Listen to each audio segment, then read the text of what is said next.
Hello, it's Keith here, and this is lesson 31 of the platform-specific series of my 68000 assembly programming tutorials. And we're back on the Sharp X68000 today.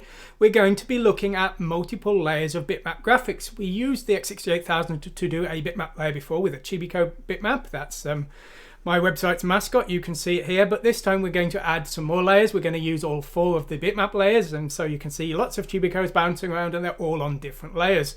Just for completeness, we're also adding a hardware sprite, which you can see there, this crosshair there, and we're not going to be covering that in this lesson. It was just to make sure that the initialization routines were set up correctly for the hardware sprites to work as well. As always, you can go and get today's example from my website, so you don't need to type anything in. Please take a look if it's have helped you. Well, let's go straight over to the source code and let's have a look at what we're dealing with. So I saw a quick example animated GIF there, but let's fire it up and see it running properly on our emulator here. If I just speed my emulator up there, there we go. So you can see here we've got one Chibico bitmap on a single layer that's not moving here, and then we've got 2 layers here, one scrolling left, one scrolling up, and the 4th layer there going diagonally. So we've got 4 layers in total. That's the maximum number of layers. This is 16 color mode. As the color depth goes up, the number of layers goes down. So 256 color mode can only have 2 layers, and 65536 color mode can only have 1 layer. So it does depend. And also if you're using larger screen sizes, you will be more limited as well potentially. So today we're using the 16 color mode, which personally I'm a big retro gaming fan, so I think 16 colors is more than enough, and 4 layers is absolutely incredible. But the X68000 was arcade hardware, it was a arcade graphics chip, so it's not really surprising that it's very capable. Anyway, this is what we're going to be looking at today, and what we're going to do is we're going to take the original example to draw the single Chibico bitmap, and we're going to make alternate versions to go to the alternate memory addresses that we need to use the extra graphics layers, because each one uses a different VRAM address. Now, there are 2 other things we do need to do to work correctly with these graphics. The first thing is we need to turn them on, because if they're off we won't be able to see them. And we have to use memory mapped register E82600 here, and these bits here will turn on layers 0, 1, 2 and 3. That's how the bitmap layers are referred to in this register. So that's what we do first. And the next thing we need to do is we need to set a priority. We need to decide the order that these layers actually appear in the stack, so to speak, because it's configurable. So we've got one option here. We've allocated all 4 layers to consecutive positions here with register E82500 here. This is the default that you just saw, or it's my default rather. So you can see here that the layers are all going over the static layer. But if we use this alternate one with the layer order flipped and we run again, well, now they're all going under. Now you can reorganize them in even more complex ways if you want, but just for simplicity here, we've just got these 2 examples with the 2 possible priorities there that you might want to use. So that's setting things up there. Now we've got our general screen setup here, which we've covered before in the simple series. You need to make sure these settings are correct for your screen resolution, but if you're using 256 by 256 pixels 16 color mode, these are the correct settings. And we're going to look at higher resolutions and more colors in a later lesson, but for today these are the ones we're using. Now the palette, we're defining a single palette here, and this is going to be used by all of our layers. So that's our 16 color palette that we're defining here. And then what we're doing next is we are just setting up the sprite here. We're not going to go over that in this lesson. There's another lesson in my platform specific series for hardware sprites. So if that's something you want to see, please take a look.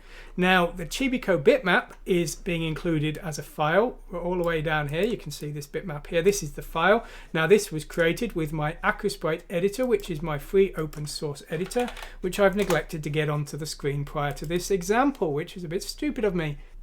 Here it is. I had to cut the video there because it took me a while to get open. And if we go to X68000 save raw bitmap, will save in the format for today's example. So this is basically a 1 nibble per color, 16 colors format, and it's exactly the same as the MSX2 would use. So we've got that there. We're just importing that, very straightforward. I'm saying that because the text layer is in a different format, as is the sprites. So we do need to make sure our graphics match the format. So that's what we're using here. And all we need to do to write to the different layers is use different destination memory addresses. We've got this get screen pods function we wrote in the past to calculate the memory position of a line of our graphics. So we would pass this an XY coordinate and it would return the memory address for that pixel coordinate, and then we will copy our sprite to that address. And all we do is we basically copy consecutive nibbles. There is a rather odd thing on the X68000 where irrespective of how many bits per pixel we use, we write words to the destination VRAM. So in 16 color mode, we've basically got one nibble that defines the color and 3 nibbles of the word that are unused. And then in 64K color mode, all of those bits will be used. But that's slightly odd, but that's the way it works. And what this basically means is we multiply our Y coordinate by 1024, our X coordinate by 2, and this converts a pixel position into a memory address. But what we have to do is we have to add the screen base. The screen base for the first layer, layer 0, is C and then 5 zeros here. And then the memory address for layer 1 is C8 quadruple 0. For layer 2 it's D and 5 zeros, and for layer 3 it's D8 and then 4 zeros. So we've got these 4 layers at these 4 different memory addresses, and so we can use the same sprite transfer routine to transfer the byte data to the screen memory, but we just need to calculate a different VRAM address depending on which one of the layers we want to draw, and that's exactly what we've done. So we've got these 4 examples here. We're just using a different function here to get the screen positions here, and then we're drawing our bitmap to those locations. What we're then doing is we're actually scrolling the screen. So if I just disable that, just so you can see the relative difference in these pixel positions by default. If we just fast forward this here, now you can see they're all kind of overlapping as a cluster here, and that's because these pixel locations are very close together by design. That was what I wanted to happen. So that's what we've got there. The other thing we're doing is we are scrolling most of these layers. Layer 3 is being left unchanged here, but the other ones are being scrolled, and so I've got sort of 2 test values here, and we just use these memory addresses for the X and Y relatively offset. Now the way the screen is set up, the logical screen is a 512 by 512 area, but the visible screen in this screen mode is just 256 by 256. So we've got a lot of area off screen that we could draw the rest of our graphics for our scrolling and play area, so to speak.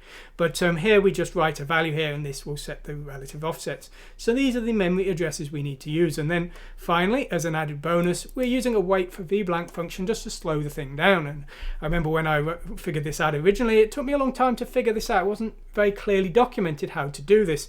And all we're doing is we are just testing this bit here. This is bit 16, I think this is, of memory address E88000, and we can use that to detect if we're in vblank or not. And I'm using that to wait for vblank to start and end so that we know we've had a full vblank refresh before we update our screen. Otherwise it would be going quite incredibly fast, and we can just try that for a bit of a laugh because it's quite amusing. So there we go. That's what happens if we have no vblank code. It moves so fast that it's actually moving as the screen's redrawing, which you can use in a lot of games. Sometimes you get a wavy screen effect, and they do that by repositioning the screen as the screen redraws, but that's not within the scope of today's tutorial.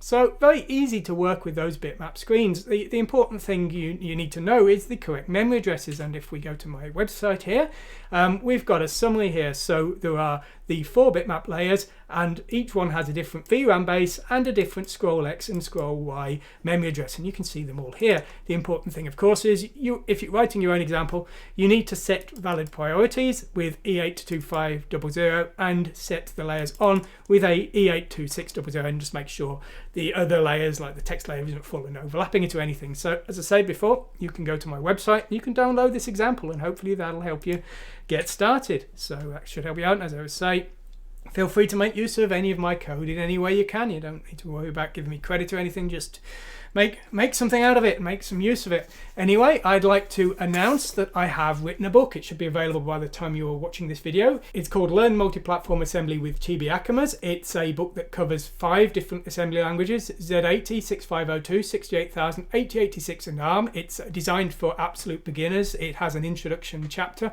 which covers all of the terminology you'll come across in programming retro computers, assembly terminology, hardware terminology, things like that. All the things that I've come across that I didn't know, or that I did just about know and needed to sort of get to grips with. So hopefully it'll get you started there. But then for each assembly language, there's an introduction to the processor, a few examples on a simple system like the Amstrad CPC or the Genesis for the 68000, and also a full instruction set covering all the basic commands you're going to need, with hopefully down-to-earth descriptions of how they work to help you understand them. And just for quick reference, if like me you keep forgetting which ones do what and what flags they set, because that's often a challenge.